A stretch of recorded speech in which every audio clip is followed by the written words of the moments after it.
Hello everyone, this is Arpit with the brand new video on my channel guys. और आज वापस से आपके लेके आ चुका हूँ एक और noob to pro tips and tricks की वीडियो जो कि बहुत अमेजिंग होने वाली है। और एज ऑलवेज वीडियो के लाइक्स का टारगेट कंप्लीट करवा दो। जो भी वीडियो देख रहे हैं फटाफट से लाइक बटन पर क्लिक कर दो। और जिन्होंने सब्सक्राइब नहीं किया, जो इस चैनल पर नए हैं, तो इस वीडियो को देखने के बाद आप अपने आप सब्सक्राइब कर दोगे। सो या guys, without wasting any more time, okay guys, point number 1, जब भी किसी बंदे के पास शॉटगन हो और उसने एक शॉट मिस कर दिया ना आप पे, तो आप दोबारा गलती मत करना उसके सामने जाने की, क्योंकि एक बार आपको पता लग गया कि आपकी जान बच गई। बट इससे अगर आप उसके मुंह के सामने जाकर उसको मारने की कोशिश करोगे तो इसका रिजल्ट कुछ नहीं होगा, आप मरोगे। तो यहाँ पे देखो, उसके पास शॉटगन थी, मुझे पता लग गया, और वो भी आगे नहीं आ रहा था, मैं भी आगे नहीं आ रहा था। बिकॉज अगर मैं जाता और उसका एक भी शॉट लग जाता तो मैं डेफिनेटली मरने वाला था। तो मैंने यहाँ से जंप करके उसे मारना बेटर समझा। और ऐसे बहुत सारे केसेस होते हैं इस गेम में, ऐसे बहुत सारे सीन्स होते हैं जहाँ पे सामने शॉटगन होती है और आपके पास कुछ भी नहीं होता है। तो आप प्लीज़ शॉटगन से थोड़ा दूर रहो।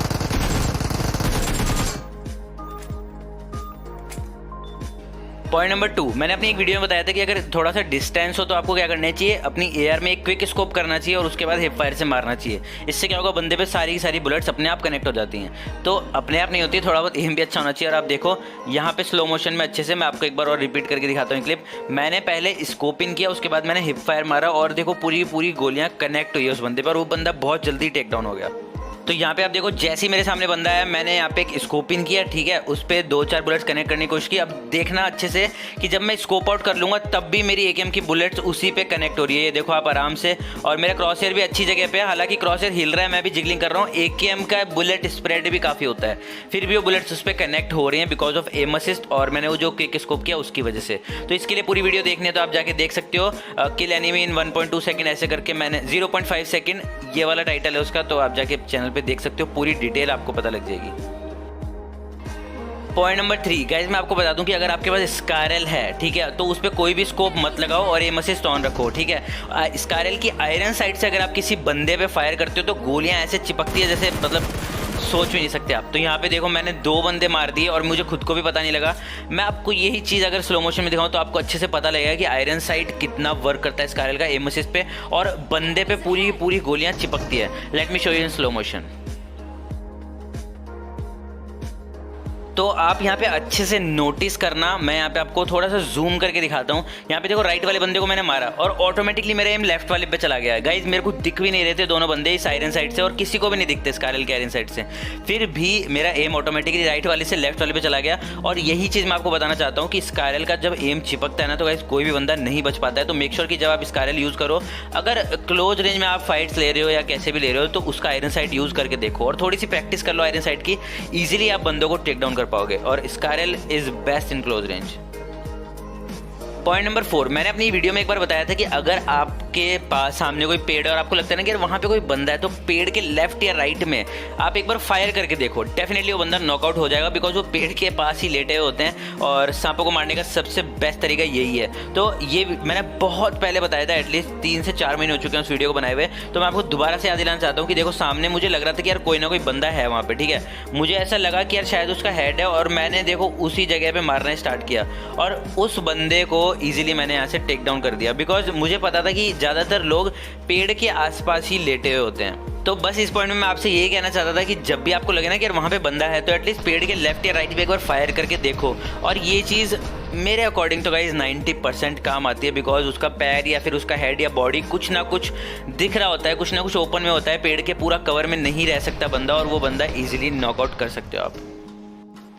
पॉइंट नंबर 5, अब मैं आपको बताता हूँ थोड़ी सी स्ट्रेटेजी। अब देखो, सामने एक बंदा वहाँ पे मार्क किया हुआ है, वहाँ पे एक बंदा है, ठीक है, नीचे मेरा बंदा नॉकआउट पड़ा है, और सामने वाले को पता है कि मैं कहाँ पे बैठा हूँ, इस बॉक्स के पीछे।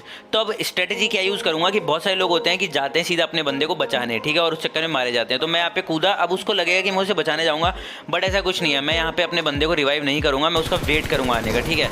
अब ये था एक वेट प्रोसेस। अब मैं इसमें बताता हूँ मैंने क्या सोचा और कैसे हुआ ये सब। जब भी आप सामने वाली टीम का कोई बंदा नॉक करते हो और उसका दूसरा बंदा उसके पास में आता है, तो आपको ऐसा ही लगता है ऑलवेज कि यार वो उसे रिवाइव देने आया है। बट अगर सोचो कि वो उसे रिवाइव ना दे और आपका ही वेट करे, तो गाइज आप मर सकते हो, बिकॉज वो कहीं पे भी टीपीपी ले सकता है उसे रिवाइव ना देकर। तो यही मैंने किया, मैं यहाँ पे टीपीपी ले रहा था और उस बेचारे को पता नहीं लगा, उसको लगा कि शायद मैं रिवाइव देने गया हूँ, और वो बंदा कूदा मेरे मुँह पे और मैंने उसे ईजिली मार दिया और अपने टीममेट को रिवाइव दे दिया। पॉइंट नंबर 6, यहाँ पे देखो, सामने मुझे एक बंदा दिखा, मैंने उसे डैमेज दिया। डैमेज देने के बाद मैं उसके मुंह से कूदा जानबूझ के, ताकि वो दोबारा पीक करे। ठीक है, और मैं उसे मार सकूं। अब देखो इसके बारे में मैं आपको एक पूरी डिटेल बताता हूँ थोड़ी सी। यहाँ पे आप देखो सामने वाले बंदे को मैंने डैमेज दिया। अब मैं चाहता तो नीचे से भी जा सकता था, बट अगर मैं नीचे से जाता तो वो बंदा दोबारा पिक करता ही नहीं, वो बंदा आराम से बैठ के हील करता। तो मैंने यहाँ पे वापस उसको बेट किया कि देख मैं तेरे मुंह के सामने से आ रहा हूँ। और ये चीज़ आप जब भी करना जब आपका एम अच्छा हो और आप फुल कॉन्फिडेंट हो, ठीक है। और ये चीज़ क्लासिक में ही करना, बिकॉज क्लासिक में हाँ थोड़े बहुत एवरेज प्लेयर्स आते हैं। अगर आप कस्टम में ये चीज़ करोगे तो गाइज वो बंदा पिक करके मार के आपको वापस पिक आउट भी कर लेगा, चाहे वो 1 HP हो, ठीक है। Because they are so talented. So सीधी सी बात है, क्लासिक में ही यूज़ करना, मैं आपको पहले ही बता देता हूँ। और जैसे उसने पीक किया, देखो मैंने उसको बेट किया था पीक करवाने के लिए, जैसे मैंने सामने जंप किया उसने पीक किया और वो ऑलरेडी डैमेज था और मैंने उसे यहाँ पे इजीली नॉकआउट कर दिया। और इसके टीममेट के साथ क्या किया वो भी मैं आपको दिखा देता हूँ।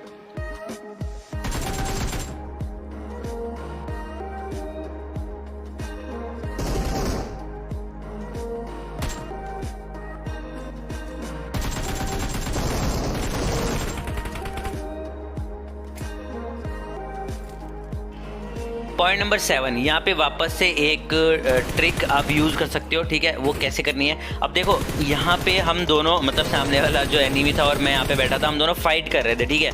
अब यहाँ से कोई भी ऑप्शन नहीं था कि यार मैं उस पर नेड फेंक दूँ, बिकॉज बहुत ही दूर था और मैं किसी तरीके से नॉक निकालने की कोशिश कर रहा था। आप देख सकते हो मैं प्री फायर पे प्री फायर दे रहा था कि वो बंदा एक बार तो पिक करे, बट ऐसा नहीं होता है, ठीक है।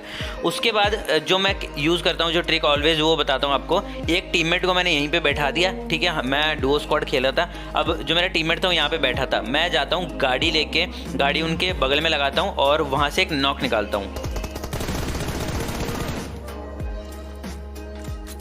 अब नॉक निकालने के बाद क्या होता है कि मैं यहाँ पे सोचता हूँ नेड वगैरह करता हूँ, बट अनफॉर्चुनेटली वहाँ पे भाई वो गेट बंद कर लेते हैं। अब देखो आप सोलो हो, आपकी हेल्थ भी कम है, या फिर आप डुओ स्क्वाड खेल रहे हो, तो आप डायरेक्ट रश नहीं कर सकते, because you don't know guys कि कितने बंदे होंगे अंदर, कितने नहीं होंगे, आप जाके कैसे मारोगे। बट यहाँ पे क्या हुआ कि मेरा जो टीममेट था उसने बोला कि तुम अंदर जाओ, बिकॉज वो इतने बढ़िया एंगल पे बैठा था कि अगर कोई भी बंदा खिड़की पे आता है, विंडो पे आता है, अगर या फिर कोई छत पे आता है, तो वो मेरा जो टीममेट था वो ईजिली यहाँ पे उसे नॉकआउट कर सकता था। तो अब मैं आपको दिखाता हूँ कि कैसे मैं यहाँ पे रश करता हूँ।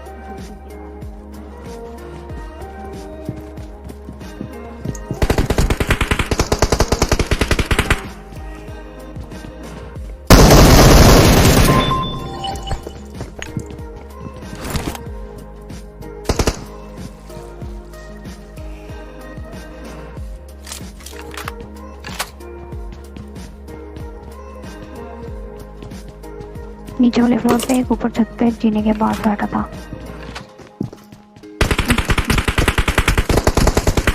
ले मैंने गेट का वो तोड़ दिया। ये तो गाइज आपने देखा कि पूरा का पूरा कवर फायर आया, पूरे के पूरे कॉल्स आए, जिसकी मदद से मैं ऊपर जा पाया और मुझे पता लग पाया कि कौन सा बंदा कहाँ पे है, और मैंने इनको इजीली टेक डाउन किया, ठीक है। और ऐसा ही आप अपने टीममेट को बोल के जा सकते हो, कुछ स्ट्रेटेजी यूज़ कर सकते हो अपने according. Point number 8 and this is last point, और बहुत ही अमेजिंग पॉइंट है। देखो मैं आपको बताने वाला हूँ चुल के बारे में, ठीक है। बहुत सारे लोग हैं जिनमें चुल मचती है देखने की, बार बार पीक करने की, बार बार प्री फायर करने की, ठीक है। प्री फायर करने की तो मेरे में भी बहुत है, ठीक है, वो तो एक अच्छी चीज़ भी है। बट यहाँ पे मैं आपको एक एग्जांपल दिखाता हूँ। अब देखो सामने हम जा रहे थे, इजीली कोई भी नहीं था सामने। अब पीछे से एक कार आती है, ठीक है, हमने कार रोकी, उन्होंने भी कार रोकी। अब सीन ये होता है कि हम भी फटाफट से देखेंगे कि बंदे कहाँ रुके हैं, उन्होंने भी देखना है बंदे कहाँ रुके हैं, बट हमको पता था कि बंदे यहीं रुके हैं, ठीक है। और हमने क्या किया, प्री फायर रोका नहीं। मैं आपको एग्जांपल दिखाता हूँ यहाँ पे क्लियर। मेरे टीममेट ने एक नॉक किया चलती कार में से। अब देखो मैं यहाँ पे प्री फायर करे जा रहा हूँ, ठीक है। मैंने एक गन पूरी खाली की, दूसरी गन से मैंने फायर करना स्टार्ट किया, बिकॉज मुझे पता था कि यार इन लोगों में चुल है, ये लोग बार बार देखेंगे। ऐसा नहीं होता है कोई भी कि जैसे गाड़ी रोकी और आराम से रुक जाएं, टीपी भी लें, ऐसा कभी नहीं होता है। मतलब मोस्ट ऑफ द टाइम चुल मचती है, तो उस टाइम आप प्री फायर करो। तो यहाँ पे वापस से मैं आपको एक बार दिखाता हूँ। जैसी गाड़ी रोकी भाई, वो लोगों को हमने इतना डैमेज दिया, एक तो हमारा कॉन्फिडेंस वहीं पे बूस्ट हो गया। हम डुओ स्क्वाड खेल रहे थे ऑब्वियसली, और जैसे ही मैंने यहाँ पे प्री फायर दिया, देखो एक बंदा इजीली प्री फायर में आ गया, बिकॉज उंगली करने की आदत नहीं जाती है। दूसरा बंदा पूरा ओपन में आके मुझे मार रहा है, और तीसरे बंदे को हमने ईजिली मार दिया, बिकॉज हम दो थे, वो अकेला था और कॉन्फिडेंस एकदम टॉप ऑफ द लेवल था, तो ईजिली हमने उनको टेक डाउन कर दिया। सो या गाइज, आज की इस वीडियो में इतना ही गाइज। मुझे पता है आपको वीडियो पसंद आई होगी, और टॉप 10 टिप्स एंड ट्रिक्स नहीं थी, टॉप 8 टिप्स एंड ट्रिक्स थी। और या that's it for today's video. अगर आपको वीडियो पसंद आए तो लाइक करना गाइज डेफिनेटली, और अपने दोस्तों के साथ शेयर करना, और अगर आप चैनल पर नए हो तो सब्सक्राइब करना, ताकि थोड़ा सा सपोर्ट मिले भाई को। And that's it, till then my name is Arpit and I am signing out.